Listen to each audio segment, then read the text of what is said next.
Welcome to Talking Heads on USA Global TV, starring the one and only wonderful Dr. JACALYN. It's a prestigious place where world-class influencers and experts meet, and where you'll find the most trusted advisors and coaches for all things in life and business. Visit usaglobaltv.com to sign up for our newsletter, get the value you need, and be first in line to learn about events and giveaways and other valuable content. Connect with us. Email Dr. JACALYN at usaglobaltv.com to talk about how you can become part of USA Global TV. That's USA Global TV, where the doctor is always in. Hello, everyone, and welcome to USA Global TV and Radio. I'm Dr. JACALYN KERBECK. I'm the president, founder, and chief listening officer here at our network, where we currently have 29 live broadcasts each week with team members from around the world. Our show today is The Corner Bookstore, where we feature authors as well as aspiring writers. My co-host and the star of our show today is no stranger to writing, to publishing, to being a master storyteller. Her name is DIANN BOEHM. Let's welcome her to the show, and then we'll bring out our guest. Hi, DIANN. Hi, how are you today? I'm well, thanks. How are you? Much better. Thank you for asking. For those who are listening, I think I ate some salad that didn't set too well.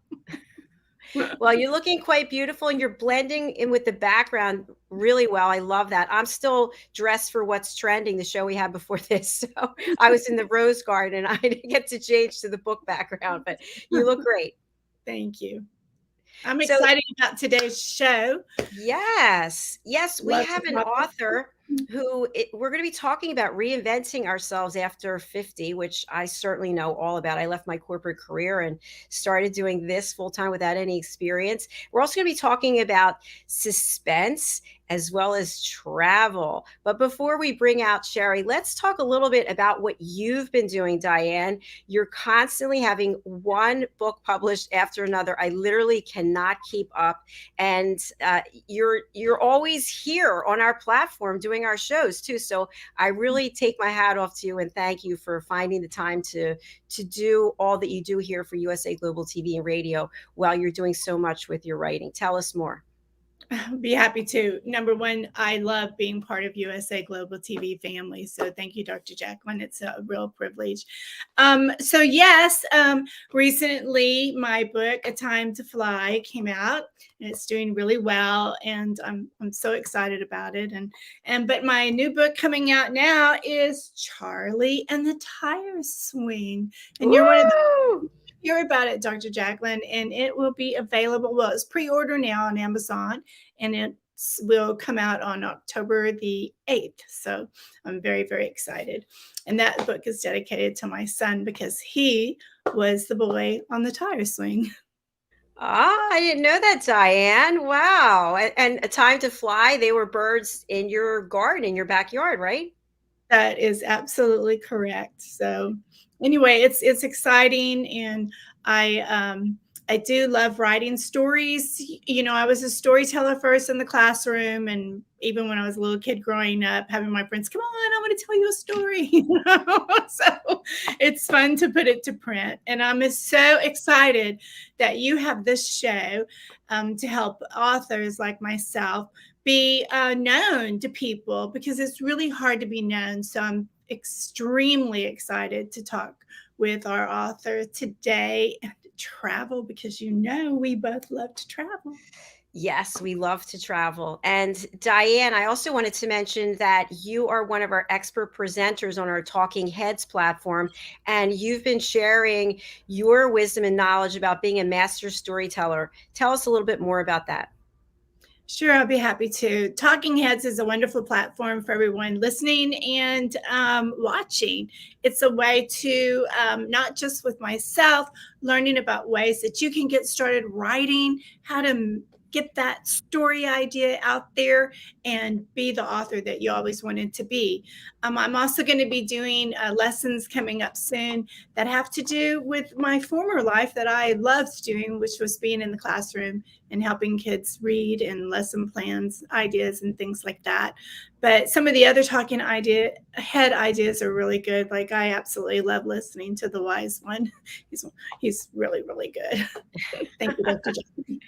Thank you so much, Diane. So our guest is joining us from Pennsylvania. I love Pennsylvania. That's where I was born, in Philadelphia.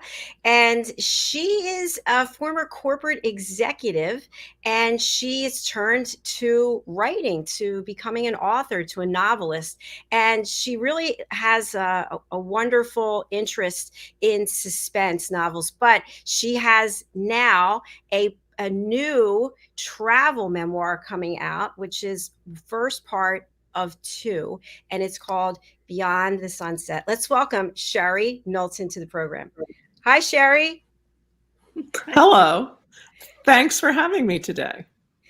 It's our pleasure to have you. So let's get right into it. We were talking about reinventing ourselves after 50. Tell us about the corporate career that you left.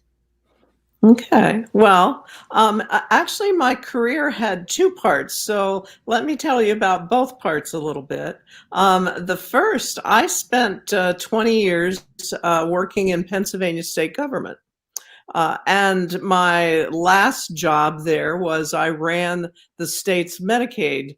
It's $6 billion Medicaid program. At the time, it was $6 billion. It's much more now, I think. But like many appointments, that one in state government, that one was political. And so the administrations changed and I had to move on. I was asked to leave. And I had been expecting it because it was a pretty controversial position that I was in. And so then I moved to the corporate side and worked in Medicaid managed care, which is a health insurance for low-income people. I also did some Medicare work with Independence Blue Cross. So Dr. JACALYN, you may be familiar with them Yes. from living in Philadelphia. And I worked for them for many years. And then I had a chance for early retirement because of some corporate changes, and I took it and went into sort of my third phase of career life, where I did consulting in the area of government programs, health insurance, that type of thing. And I still do a very, very little bit of that, but it's phased out as I have really taken on this really lovely task of writing those novels that I always said I wanted to write, but never had the time to do. Wow, that's fascinating. Thank you for sharing that. When you brought up Independence Blue Cross, I kind of got a chill because I had friends who worked, they were executives there for a long time. That was a while ago. So really exciting. So how do you feel in this new chapter? Oh, I'm having the time of my life, actually. I've really always, I think I've loved almost every job I've had. There may be 1 or 2 that I had a little issues with along the way, but I always loved my work, both in the government and the corporate sector. So I thought I would really miss it desperately when I left. But instead, I find that I really love being sort of now a little bit of consulting, but mostly retired, except that I have the time to both travel. My husband and I travel a lot, and write novels. And the first one, which was called Dead of Autumn, that was released back in 2014, I wrote the book thinking, this is the time. If you're ever going to write this book you've been talking about for years, now's the time. And I did. And then I had to learn a whole new area of business, which is how to get a book published. But I was lucky. I found a publisher fairly quickly through some contacts at conferences and things.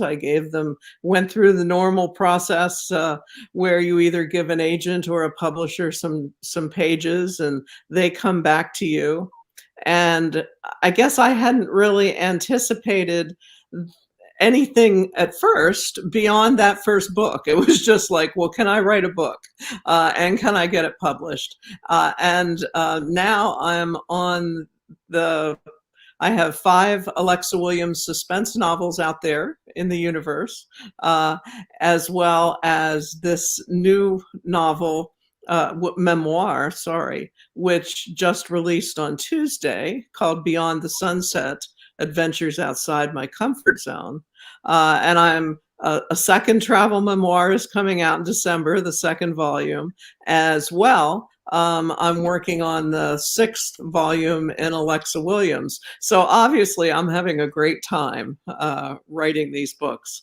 And it's been a nice thing to do as I've gotten away from the corporate world, and it's keeping me busy, but not too busy. Congratulations. Wow. Can you write in your sleep? No, it's funny you say that. One of the things I used to do when I worked at Independence Blue Cross was I was part of a group that wrote proposals to state governments to try to win new Medicaid business. And I would wake up, I kept a tablet by my bedside. Sorry, hard to say. And I'd wake up in the middle of the night and like say, oh, I got to put this in the proposal. I don't do that quite as much now. Now it's usually during the day. I'll write down little notes that come to mind. It doesn't keep me up at nights the way that the work did. The work did. Leaving that corporate world behind. Yeah, I love it. So Sherry, tell our audience, just in case people are wondering, what is a memoir, and specifically a travel memoir? Okay, well, what a travel, generally travel memoirs are, I guess they run the gamut, but they're somebody telling their own travel story. And, there's many different types where somebody will tell about a specific journey. Somebody will tell about their whole lifetime of travel. And with me, what had happened is people had been telling me for years, as my husband Mike and I would tell stories when we came back from trips that some people found entertaining, at least, or interesting. And during the pandemic, we couldn't travel anymore. Like most of the world, we were at home, sheltering in place, and I just didn't feel like the time to write another suspense novel. So I said, you know what? I'm going to try to write about our travels. And from the way that I've constructed this travel memoir is a little bit different. The first couple of chapters in the first volume is more linear, where it talks about, how I think I came to be a traveler, and our early years of travel, what we did, some hiking, then we got into sailing for a while. But then the rest of the book is a combination of essays about topics, things like wild animal encounters, or modes of transportation, or people that we met along the way.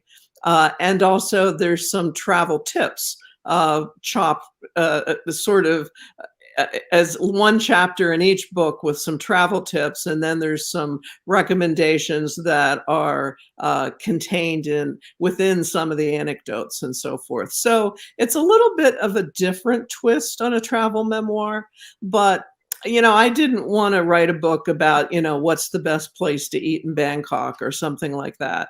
I wanted, I'm not expert enough to do that, but I certainly think that I've traveled enough that I have some interesting stories to tell and share with readers who are either interested in traveling themselves, or maybe they just like to sit at home and read other people's travel adventures.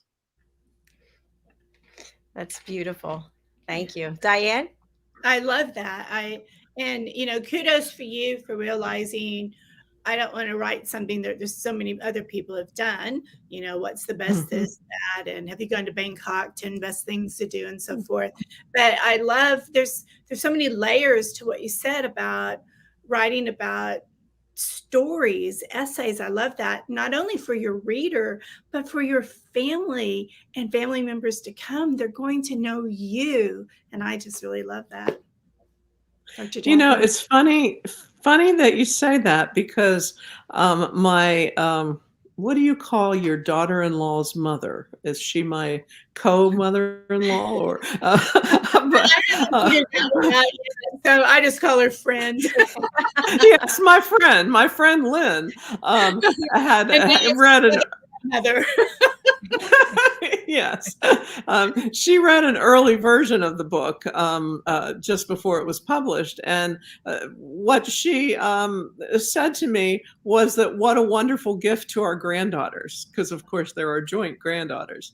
And she said they'll be able to read this and, know a little bit more about their grandmother and grandfather. And I, truthfully, it was a perspective I hadn't even thought about. I was just so, determined to get all of these little stories down on paper. I hadn't, and it's interesting that you say the same thing as Lynn did.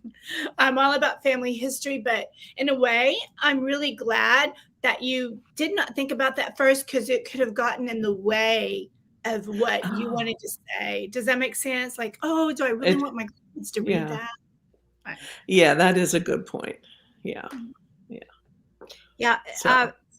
The one thing I just want to refer to in Beyond the Sunset Volume 1, Adventures Outside My Comfort Zone, you have shown, just by telling us about your career, you're not afraid to get out of your comfort zone, but so many people are.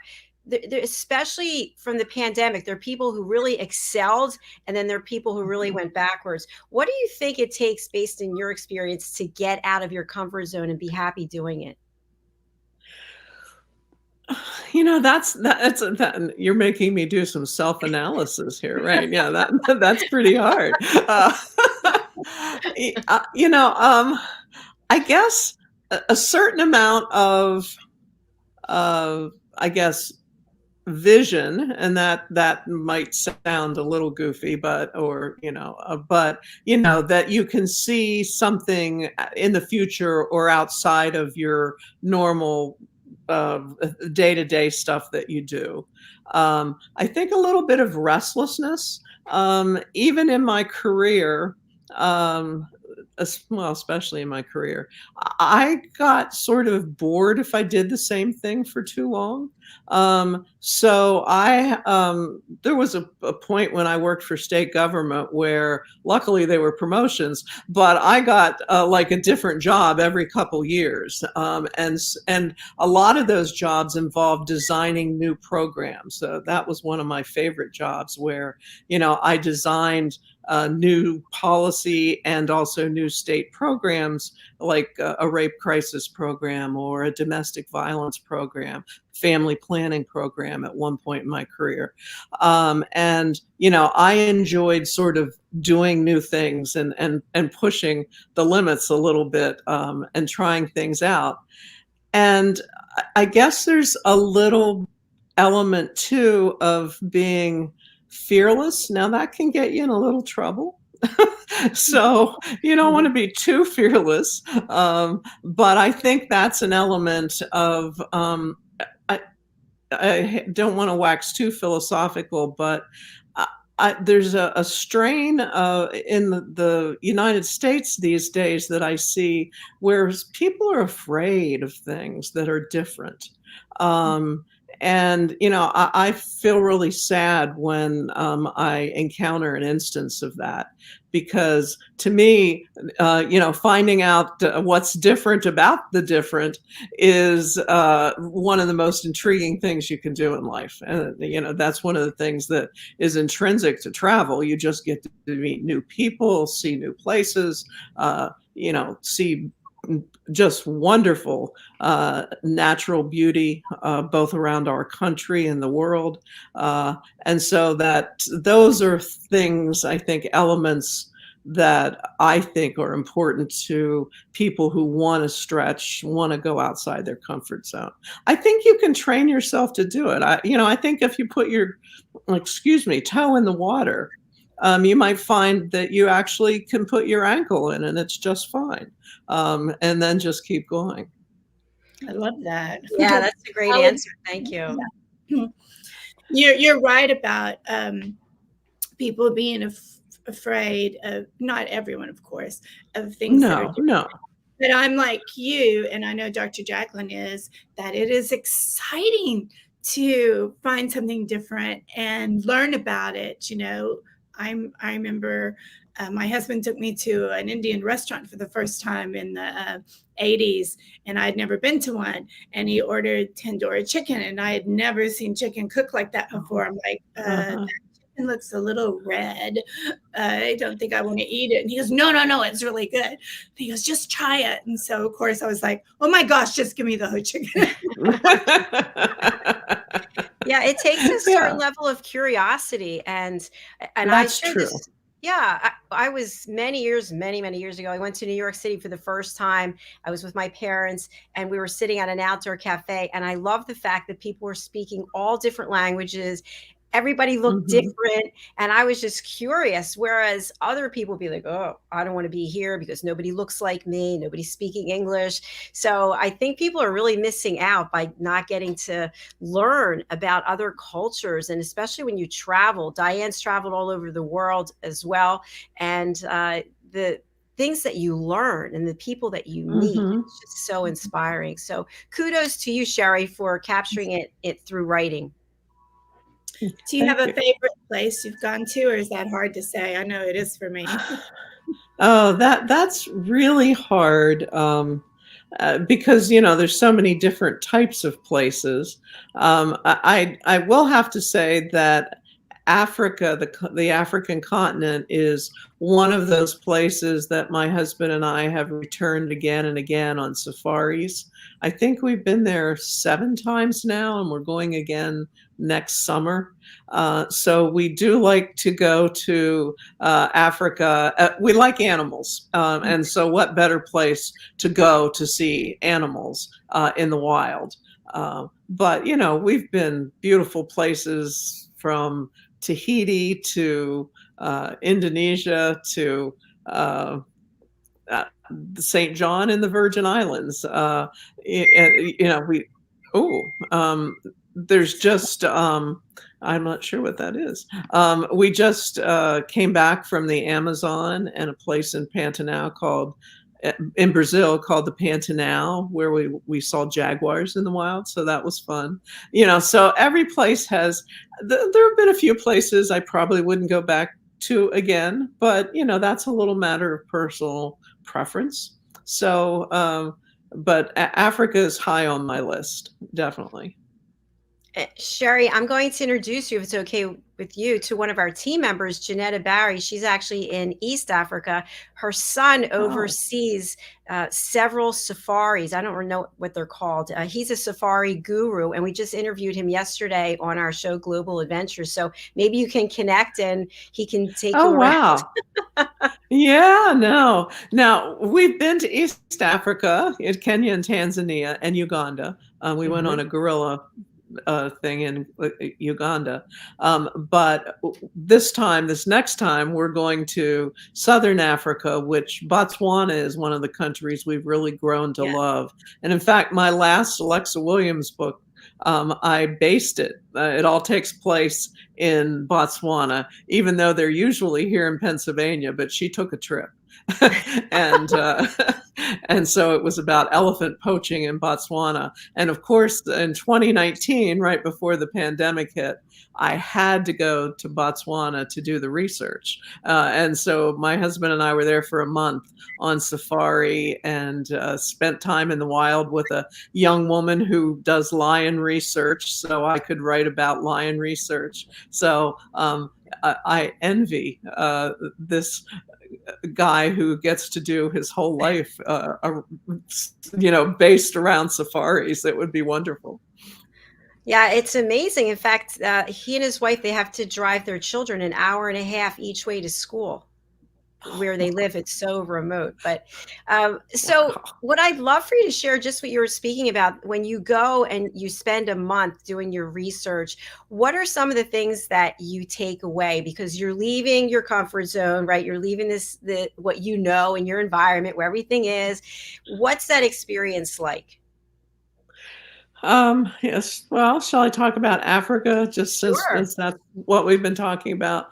Um, on the it's funny because we had been to Botswana several times, and I really want most of my even suspense books have some themes about things that I'm interested in. And I'm very interested in environmental issues and conservation issues. So I wanted to write the book about elephant poaching. But as I sat down to write, I realized, hey, you've been on safari for a couple of weeks at a time in Botswana, but what do you really know about, for instance, being a lion researcher? Or, I did a lot of online research like I usually do for my books about things like elephant poaching. But I really needed a perspective from people who were really experts. So in Botswana, we did a sort of a combination thing. We went to on a safari, and some friends actually accompanied us on safari. But we had our own guide, a wonderful guide named Dave Luck, and he was so patient with me. Every day I would have all of these questions where I would be taking notes because, once again, observing is different than actually knowing enough about it to write intelligently, even though it's a fiction book, in this case, that I was writing. But the one thing that was nice about this trip is that for a first time trip to Africa, I mean, the first time I went, I'll divert just for a minute. At night you could hear the lions roaring. At one point in the Serengeti in East Africa, we were in a tented camp on the ground, and a leopard went by and like rustled the side of the tent where I was sleeping. So, there's that sort of becoming comfortable being in such a remote place surrounded by wild animals. But, it's safe for the most part if you're not doing something really stupid, like, walking around in the middle of the night or something in lion territory. But at least when I did this trip for the research, I was well past that stage of being a little bit nervous, a little bit, I guess, needing to become comfortable with my surroundings. But we did the safari. We found through the company that we stayed with in Botswana in their camps was a company called Wilderness Safaris, and they have wonderful camps there. And they also helped sponsor some lion research, among other things. And they are associated with a program from Oxford University in England. And they put me together with a young woman, Robin Kotke, who's a lion researcher. And then she spent 3 days, or allowed us to spend 3 days with her in the field. So I could once again learn about what a lion researcher does, because I had this great idea. I'm going to write about lion research while Alexa is in Africa. That's my lead character. But then I realized, well, what does a lion researcher do every minute of the day? I had no idea, other than it's like a good thing that they do. So Robin was very helpful for that. I also went to the capital city where I'd never been, and that was an interesting experience. It's called Gaborone. There's a novelist, Alexander McCall Smith, who writes a series called The Number One Ladies Detective Agency, I think it is. And that's located in that city of Gaborone.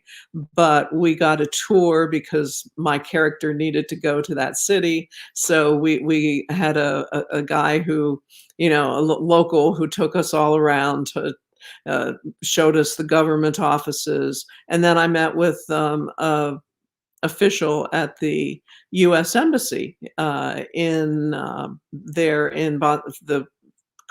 embassy for the United States government, and he was the guy who was in charge of working with all the countries in Southern Africa on conservation issues. So he was able to give me a whole lot of information about elephant poaching, some all useful, some good, some bad. But it was a really interesting trip. And that's probably one of the most intensive types of research I've ever done for one of my books. But it was very useful then when I really sat down to write and to edit. And, going into a strange environment like that, it's exciting. It can also be make you a little nervous. But I like to think of it as mostly good nervous. And you can certainly learn a lot and observe an awful lot about other countries, other parts of the world, animals. Just see beautiful. The Okavango Delta in Botswana is really one of the most beautiful places on earth, I think. Sherry, I'm sitting here thinking to myself, that sounds like 10 or 15 trips. That sounds like it was. Oh, we were there a month, so. I was like, you must be going pillar to post every day. And you know what? I think something else, there's so much we don't know about animals, really. And to have someone that their work is to basically focus on one animal and the behavior, it just says so much, doesn't it? Yes, yeah. And she was getting her working on several projects, working for this Oxford conservation project, and also working on her dissertation. And she wrote me not that long ago that she had finished her doctorate now. So I was pleased to hear that. Yeah. That's excellent news. So with all the traveling that you're doing, I think you've been over 50 countries and 6 continents. Mm-hmm. Why Pennsylvania as your home base? Well, I guess it was a luck of birth. My earbud just fell out, so I'll continue talking. I was born in Chambersburg, Pennsylvania, which is a small town in south central Pennsylvania. For those of you who aren't as familiar with Pennsylvania, Gettysburg is nearby, and the U.S. Army War College in Carlisle. So it's some people can place the area, but it's not that far from Maryland either. A very small town. And then I made the big move to go to college to Carlisle, which back in the late 60s, even going a half an hour, 45 minutes away was a big deal for me. But I went to college in Carlisle, and that's where I met my husband, Mike, and we've basically stayed in this area ever since. For a while, when I was working with Independence Blue Cross, we did this remote thing where my husband and son stayed here in the Carlisle area all the time because they had work and school. And for several years, I stayed in Philadelphia during the week and worked there, and then came home on weekends. So that was sort of a difficult period, but it was a job where I traveled a lot to other states. So even if I had been home in Carlisle, I would not have really been home for a lot of that job.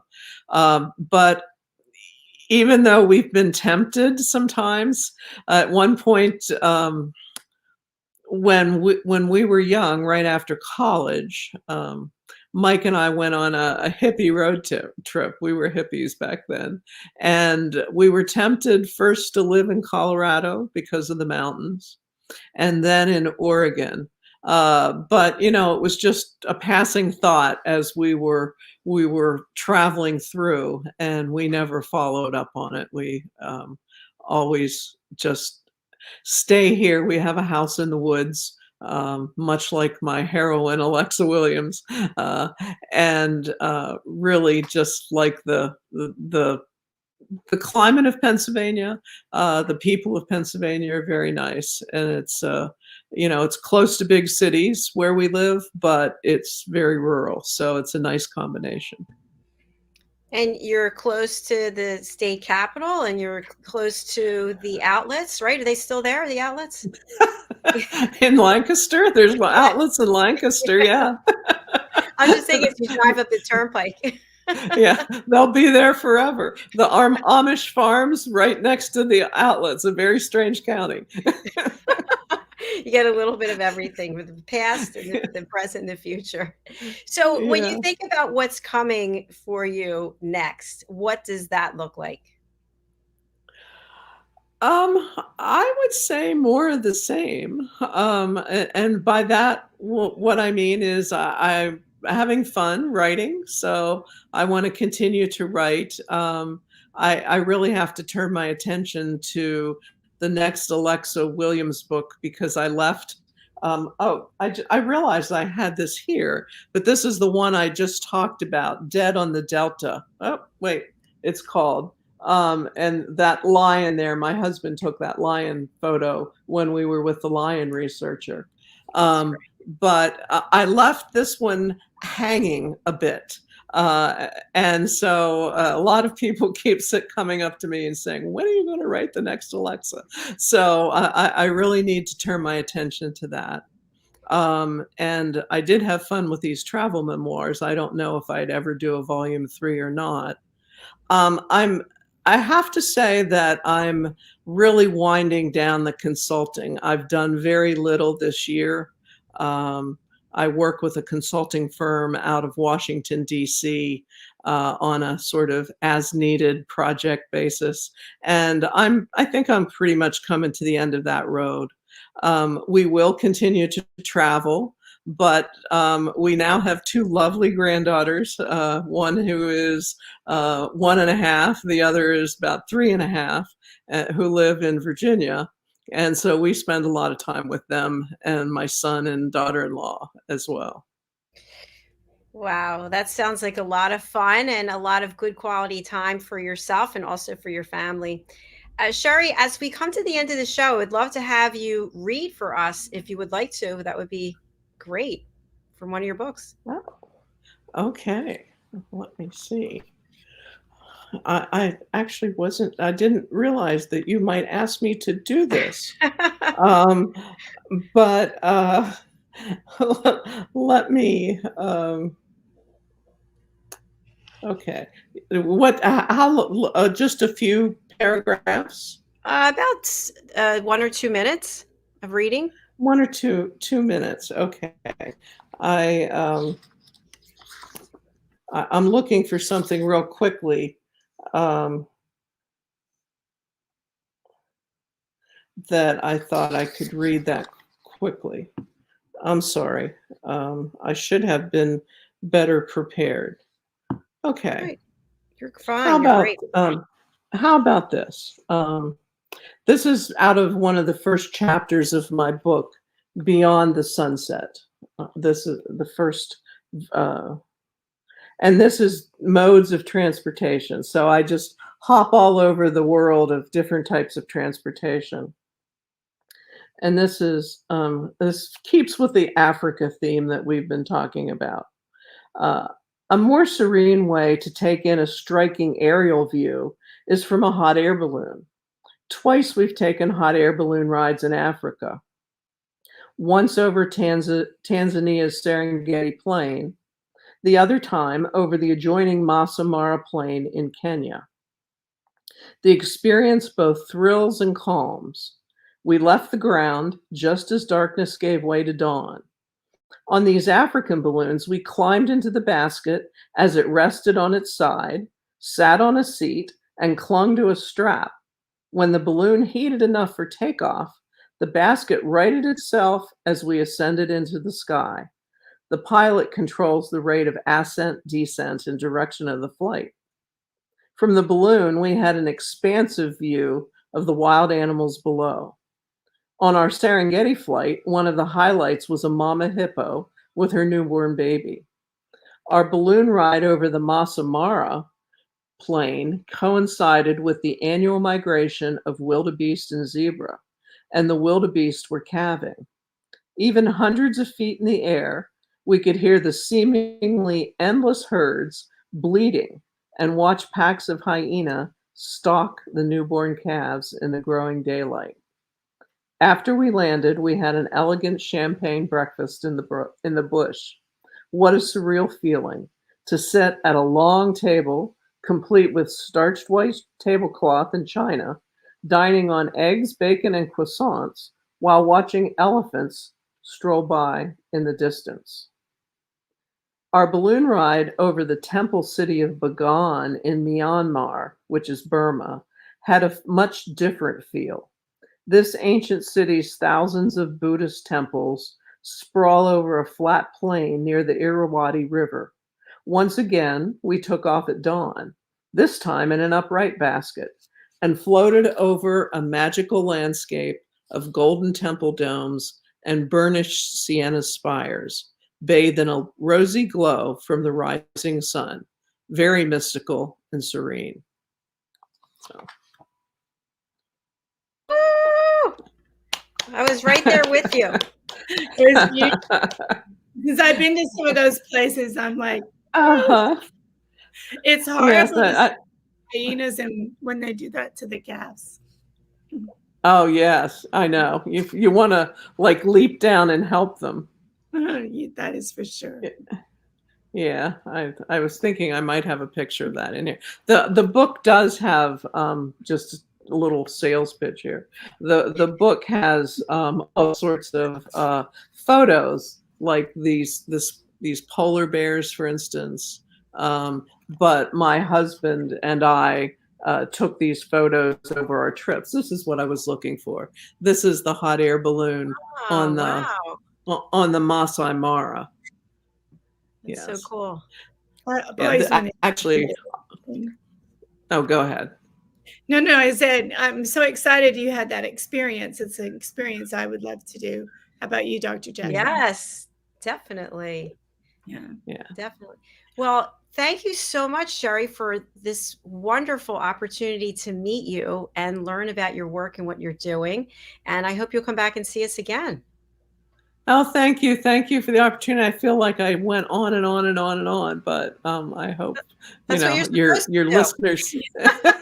I hope everybody found it interesting. So absolutely, that's what we're here for. I think she'd be great, Dr. Jackalyn, on our travel show. I think she would be too. Yeah, we'll talk to you about that. We have a show called Fashion, Travel, and Fitness. Yes. Oh, okay. All right. Sure. So, Sherry, we have your banner up here, but for people who are listening on the radio or later will listen on a podcast, what's the best way for people to reach out to you and how can they contact you? Well, probably the best place is to look at my website, which is sherryknowlton.com. I'm on Twitter and Facebook and LinkedIn and Instagram. And my books you can find on Amazon, Barnes and Noble, almost any online retailer, and they're also available in bookstores. Fantastic. And we do have the link for this book, Beyond the Sunset, Volume 1, Adventures Outside My Comfort Zone, here in the promotion. So please, everyone, go and buy Sherry's book. Yes, go. Okay. And travel. Thank Get you. out of that comfort zone, right, Sherry? Yes. Yes. The pandemic is waning, hopefully, and now's the time to step out into the world and have your own adventure. Exactly. Beautifully said. Beautiful. Thank you again for being here, and we'll look forward to seeing you back again soon. Thanks for the opportunity. Bye. Thank you. Bye for now. Bye. That was fascinating, wasn't it, Diane? I loved it, and she helped bring back a lot of memories for me too. So I want to go back to Africa. Africa has a way of, it just gets in your blood and you just love it. I mean, there's so many incredible places. It is a continent. So I think it's 53 countries are in there, and each one is glorious. I have never been, but I just know from doing this show, we have several of our team members who are in Africa, and then we've got the Global Adventure Show that I've been able to see different things. It does look fascinating. Yes. And it's so different. I mean, the southern coast to East Africa to the west, and then the northern coast. So I think, I'd like to rent my house out maybe for a year and just spend a whole year going around. I bet you'll do it, Diane. One would think. Just take your green screen with you, okay? Okay, that's right. I'm sure with the lines of that. When you are on a safari, you cannot make a sound or a movement when you're right by the lions, because if they see the movement, they realize that you're real and you're 3D and you could bring harm, and they'll just jump right on top of the Jeep that you're on. So you sit there very still. You don't make a sound. So a green screen and go, "Oh, Dr. Jacalyn, look at the lion." They'd be like, that was some good tasty lunch there. All right, probably not a good idea. Thank you, Diane. Storyteller in me, sorry. No, I love it. I love it. So, Diane, we have to close out because the film and music show is coming up right after this, and people are interested in following you again on Talking Heads. Tell us more about when you'll be back and what your next topic will be. Sure. You always catch me off guard, Dr. Jacalyn. So I'm very excited to be back, and I'll be back next Thursday, right before this show. And it's going to be about the magic of storytelling and how you can be a storyteller too, and some tips on being a good storyteller. Thanks, Diane. And how can people purchase your books? Sure. Go to my website or go to Amazon. That's the easiest. And you go to just put in my name, DIANN Floyd BOEHM, and it'll come up, or you can go to DiannFloydBOEHM.com, and there's a link, and I'll take you straight there as well. And the name, it's pronounced BAME, but it's BOEHM.com. I told you when I first met you that I was so afraid to say your name. I was like, I can't get it. You said it rhymes with something. BAME, lame, tame, game. That's how I got it. Otherwise, I was like, boom, yeah. Diann Floyd BOEHM. I was the same way when I met my husband. I'm like, when I was growing up, girls didn't call boys. And I thought, this is the boy, I'm going to go ahead and break the rule and not let mama hear me, And then I was like, oh, wait a minute. we had phone books back then, remember? Or you too little. And I'm like, wait, he says it weird. I don't know how to spell it. So I didn't break the rule about calling boys because I couldn't spell his name. I was really concerned, Diane, until you just clarified that. All right, very good. Well, thank you, my friends. I really appreciate it. I look forward to seeing you on Sunday for the reunion show. And for those of you who are not familiar, Mr. Al Cini, one of our co-hosts and team members here, he and I are teaming up for a live streaming multi-hour event on Sunday, starting at 10 a.m. Eastern time. So Diane will be joining us. I think you're in our second hour. That is correct. So I'm going right. to run to church and then run back to you. Sounds good. All right. Thanks again, Diane. Enjoy the rest of your day. Take care. Bye-bye. Thanks, Dr. Bye. Thank you, everybody. Thank you, Diane. And thank you to each and every one of you. I say this every show that I just am so grateful for all of the likes, for all of the follows, for all of those out there who reach out and book in on our shows. We are doing our programming for 2023. So if you're interested in being a co-host with me or a host, or you're interested in being an expert presenter on Talking Heads, you're interested in learning how to listen at an elevated level, or you have some other amazing idea for us at USA Global TV and Radio, please go over to one of our websites, usaglobaltv.com or drjacalyn.com. That's all for now. I'm going to run over to the other studio for the film and music show, and we'll be right back. So you stay where you are, and I'll see you shortly. Bye for now.